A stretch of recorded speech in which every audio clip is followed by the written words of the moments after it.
আসসালামু আলাইকুম রহমতুল্লাহি ওবরকাতু। সুপ্রিয় দর্শকেরা, আপনারা সবাই কেমন আছেন? আমরা তিনজন বাহির হয়েছি, দেখি এক জায়গা যাইমু, উদ্দেশ্য রান্না করছি। তো সবাই দোয়া করবা আমরা যেন সহি সালামত পৌঁছি। তো আমরা পর্যায়ে একটা ইসলামী নাচ পরিবেশন করব।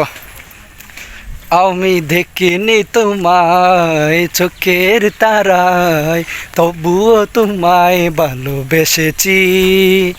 আমি দেখিনি তোমায় চোখের তারায়, তবুও তোমায় ভালোবেসেছি। মনের এই ক্যানভাসে তোমার ছবি বাসে, তোমার প্রেমে যেন পড়েছি। মনের এই ক্যানভাসে তোমার ছবি বাসে, তোমার প্রেমে যেন পড়েছি। আমি দেখিনি তোমায় চোখের তারায়, তবুও তোমায় ভালোবেসেছি।